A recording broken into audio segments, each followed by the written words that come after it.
Hello guys, welcome back to my channel Arjun universe 07. Prayagraj కుంభమేళాలో పుణ్యస్నానం ఆచరించిన మేము అక్కడి నుంచి వారణాసి అంటే కాశీకి బయలుదేరడం జరిగింది. వారణాసికి ప్రయాగ్ నుంచి వచ్చేసి 125 కిలోమీటర్స్ 2.5 hours పట్టింది మాకు రీచ్ అవ్వడానికి. కాశీ లేదా వారణాసి భారతదేశపు అతి ప్రాచీన నగరాల్లో ఒకటి. హిందువులకు అత్యంత పవిత్రమైన పుణ్యక్షేత్రం. అండ్ ఇది కూడా వచ్చేసి ఉత్తరప్రదేశ్లోనే ఉందండి. ఇక్కడ ప్రవహించే గంగా నదిలో స్నానం ఆచరిస్తే సర్వపాపాలు నశించి పునర్జన్మ నుంచి విముక్తులవుతారని మన హిందువుల నమ్మకం అండి. ఇక్కడ వరుణ, అస్సి అనే 2 నదుల ఈ నగరం వద్ద గంగా నదిలో కలుస్తాయంట. అందువలన దీనికి వారణాసి అనే పేరు వచ్చింది. అండ్ కాశీ అని కూడా పిలవడం జరుగుతుంది. వారణాసి అనే పేరును పాలీ భాషలో వారణాసి అని వ్రాసేవారంట. సో అది వారణాసి కాస్త బనారస్గా మారింది. సో వారణాసికి వచ్చేసి పేర్లు కాశీ అంటారు అండ్ బనారస్ అని కూడా అంటూ ఉంటారు. సో మన పురాణాల ప్రకారం కాశ్యాంతు మరణం ముక్తి, కాశీలో మరణిస్తే ముక్తి లభిస్తుంది అని మన హిందువులు చాలా విశ్వసిస్తూ ఉంటారు. సో ఏంటంటే ఇప్పుడు వేరే చోట్లల్లో చనిపోయిన వారు కూడా వాళ్ళని తీసుకొచ్చి ఇక్కడ మణికర్ణిక ఘాట్లో క్రిమేషన్ అనేది చేయలేరు కాబట్టి వాళ్ళ సొంత ఊర్లలోనే క్రిమేషన్ చేసి వాళ్ళ అస్థికలను తీసుకొచ్చి ఇక్కడ గంగా నదిలో కలిపితే వాళ్ళకి పునర్జన్మ నుంచి విముక్తి లభిస్తుందని చెప్పి పురాణాల ప్రకారం అంటూ ఉంటారు. చూడొచ్చు మీరు ఎంత పురాతనమైన నగరం అంటే. అండ్ అక్కడ చూసినా కానీ పెయింటింగ్స్ కావచ్చు అక్కడ, అండ్ వాతావరణం కానీ చుట్టుపక్కల మనము తెలుసుకున్నది వేరు. అంటే మనకి కాశీ అంటే వాటర్ చాలా ఇదిగా ఉంటుంది అండ్ చాలా డిస్టర్బింగ్గా ఉంటుంది ప్లేస్ అని చెప్పి అంటుంటారు. కానీ అంతటి సేఫ్ ప్లేస్ ఆర్ అంత నీట్నెస్ ఉన్న ప్లేస్ ఈ మధ్యకాలంలో నేను చూసింది లేదండి.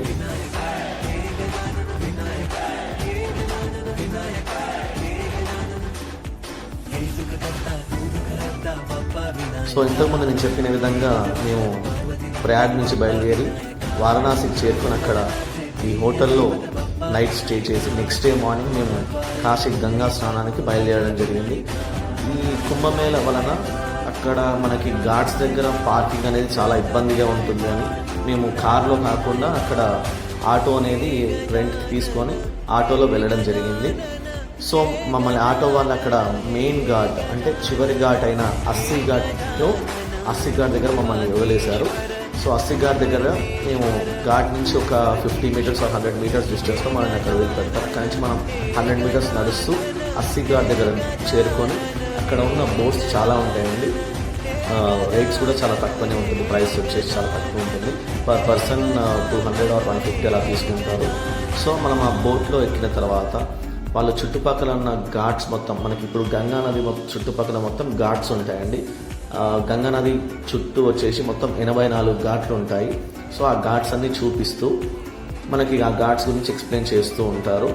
అండ్ ఈ ఘాట్స్లలో అతి ముఖ్యమైన ఘాట్ వచ్చేసి దశాశ్వమేధ ఘాట్ అండి.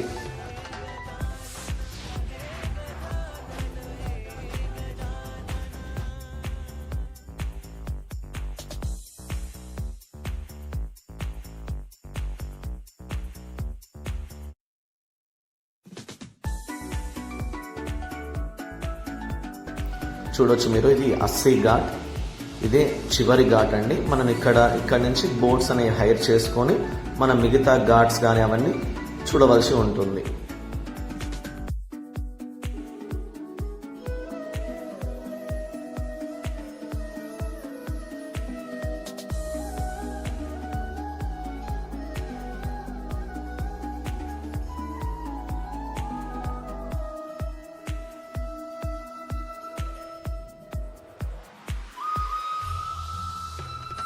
ఇందాక నేను చెప్పిన విధంగా వారణాసిలో గంగా తీరమంతా స్నానఘట్టాలతో నిండి ఉంటుందండి. యాత్రికులు స్నానం ఆచరించడానికి ఆచారాలకు సంబంధించి ఒక్కొక్క అంటే డిఫరెంట్ టైప్స్ ఆఫ్ ఘాట్స్ ఉంటాయి. వారణాసిలో సుమారు ఇంతకుముందు చెప్పినట్టు 84 ఘాట్లు ఉన్నాయండి. దీన్ని చాలా వరకు మరాఠీస్ పాలన కాలంలో అభివృద్ధి చేశారంట.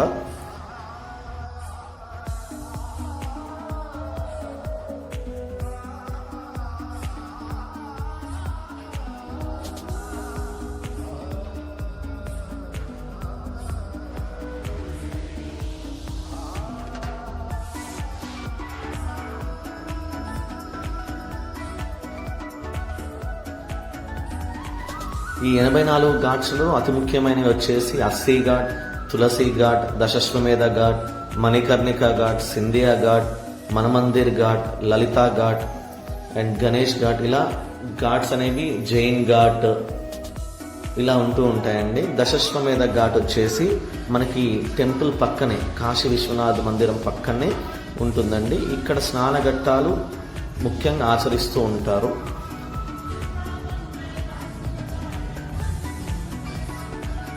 అయితే ఆ పురాణాల ప్రకారం ఏంటంటే బ్రహ్మ స్వయంగా ఇక్కడ 10 అశ్వమేధ యాగాలు చేసి శివుడిని ఇక్కడే కొలవండమని చెప్పి కోరుతాడంట. ఇది అక్కడ చెప్తున్న వాళ్ళు చెప్పారు. సో అక్కడ చెప్పే వాళ్ళని బట్టి మనం పుణ్యస్నానం ఆచరిస్తే దశాశ్వమేధ ఘాట్లోనే పుణ్యస్నానం అనేది ఆచరించాలంట.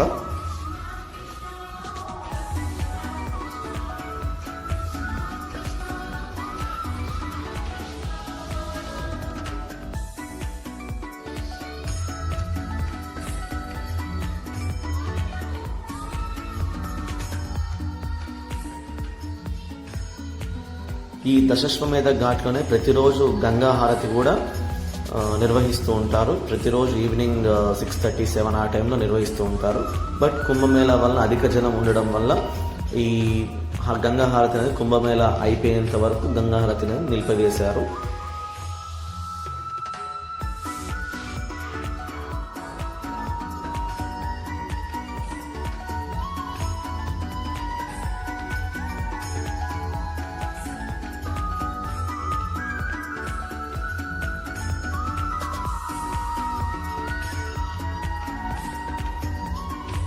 ఇక్కడ కాశీలో కూడా ఈ బోట్ రైడ్ని నేను కానీ, మా తమ్ముడు, మా అత్తయ్య వాళ్ళు, బామ్మర్ది అండ్ మా జస్సి కూడా చాలా బాగా ఎంజాయ్ చేయడం జరిగింది. అండ్ మనం అనుకుంటూ ఉంటాము అంటే పెద్దవాళ్ళు వెళ్ళాలి, చిన్నపిల్లలు ఉండలేరు, చేయలేరు, అంటే అంత ఓపిక ఉండదు అని అంటుంటారు. బట్ మా జస్సి అంటే మా అత్తయ్య వాళ్ళ పాప జాశ్రిత, తను ఎంత ఓపిక అంటే మన టెంపుల్స్కి వెళ్ళిన ఆ లైన్లలో కానీ కొంతమంది పిల్లలు చికాకు చేస్తూ ఉంటారు. అలాంటి చికాకు ఎలాంటిది లేకుండా టెంపుల్లో ఎంతసేపు వెయిటింగ్ ఉన్నా వెయిట్ చేయడం, మాతో ప్రతి ఒక్క ప్లేస్కి రావడం చేస్తుంది.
ఇక్కడ మనకు దశశ్వమేధ్ ఘాట్ లెఫ్ట్ సైడ్ వెళ్తేనేమో మనకి కాలభైరవ టెంపుల్ అండ్ అక్కడి నుంచి విశాలాక్ష్మి టెంపుల్, అన్నపూర్ణ టెంపుల్ ఇవన్నీ ఉంటూ ఉంటాయండి.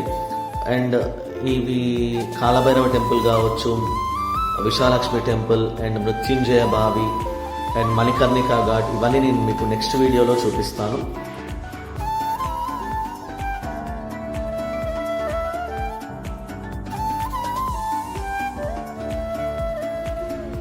మనం గంగా నదిలో పుణ్యస్నానం ఆచరించిన తర్వాత కాశీ విశ్వనాథ్ టెంపుల్ కావచ్చు లేదా కాలభైరవ టెంపుల్ కావచ్చు, మనం వెళ్ళాలంటే అతి చిన్న ఇరుకు ఏమంటారు వీధులలో వెళ్ళాల్సి ఉంటుంది.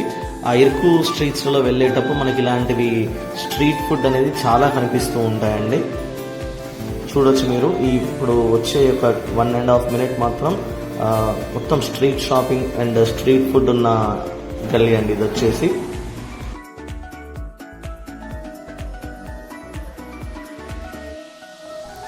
అండ్ ఇంతకుముందు చెప్పినట్టుగా మణికర్ణికా ఘాట్ గురించి కావచ్చు, Kalabhairava temple, Vishalakshi temple, Kashi Vishwanath temple and ఈ స్ట్రీట్ ఫుడ్ అండ్ ఈ ఇరుకు వీధుల గురించి నేను నెక్స్ట్ part 2లో వివరిస్తాను. So please like, share and subscribe to my channel Arjun's Universe 07.